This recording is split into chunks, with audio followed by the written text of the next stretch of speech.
Well, since I joined the Volvo Ocean Racing in summer 2016, there were two different missions, as I saw it. One was to get the 17-18 race in place. There was not a lot in place at that time in terms of the team, certainly, and look forward to an exciting and high-value race for all its stakeholders in 17-18.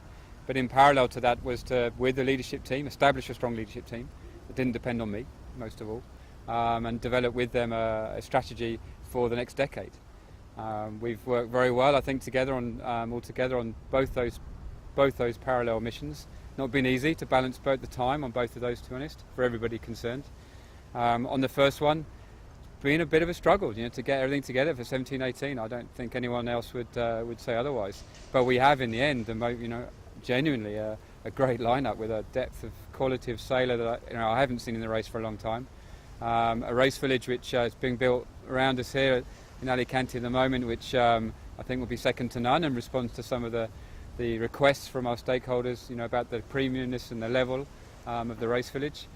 Sporting level second to none, and hopefully a lot of other extra things, getting more people sailing, a lot of business value that we've added back into the race, which was really important alongside the sporting credibility and going back to Southern Ocean and mixed teams. There's bunches of stuff, and I'm really proud of what the team's done on that side of it.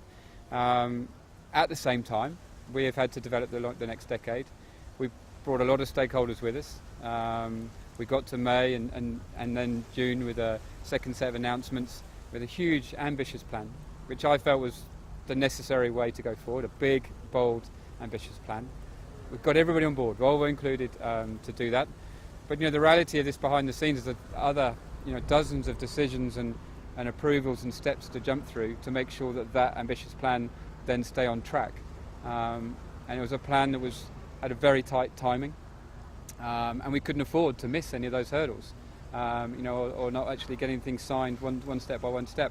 And ultimately, I failed to get all those steps done in the right timing. And so today we're faced with a situation where we're unable to proceed, in particularly with the tooling and with the new monohull. We had a tight time frame. That delay ultimately means we can't go forward with the 2019 race in new boats. The whole overall strategy isn't being questioned by Volvo. Their commitment to the race isn't being questioned. They're very excited about this race and have more plans, more activation, more things going on than they've ever had before. And so I think there's a genuine excitement and commitment to the race going forward. But we just couldn't move some of the processes and the steps forward in the same timeline that we needed to be able to guarantee that we would have a great race in 2019 with boats actually finished and on the start line.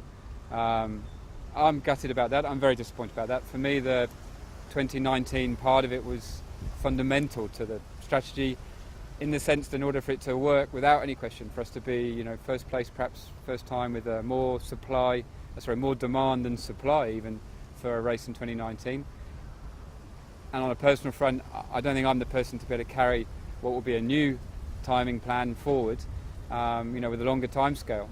But that's very different, saying that strategy isn't going to work or the strategy's been dropped. It hasn't been. The support is there, I think, from everybody to go forward with a plan at least similar to the one that was announced.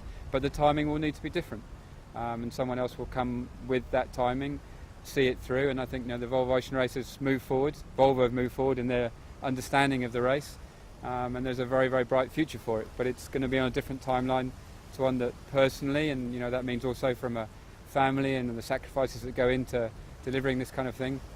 It's not one that I feel capable of being the person at the front and shouldering that responsibility for. But there'll be someone else doing that, and I will support them, and I am not leaving this race until that person's in place. And as has been said many times, we've built a leadership team here which is second to none, and a talented team in Alicante here that are very dedicated and going to be delivering an amazing 2017-18 race, which we're very, really proud of the progress that's been made.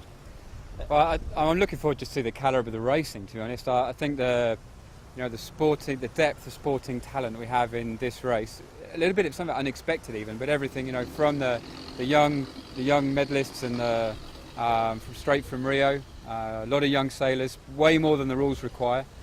Mixed teams, which is a fairly bold step for us to make as a race to incentivise that.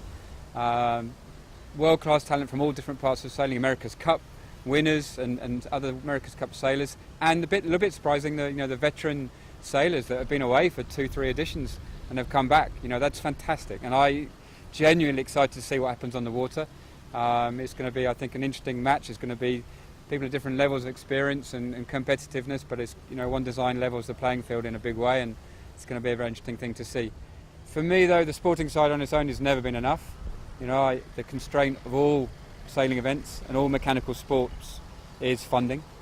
So balancing that increase in sporting value with commercial value is very important, and I'm excited to see what we put in place, both in race village, public experience, and the experience for guests of sponsors, getting more people out sailing, experiencing the sport firsthand in high performance sailing boats, one way or another. That's going to be a big step up, I hope, for the race.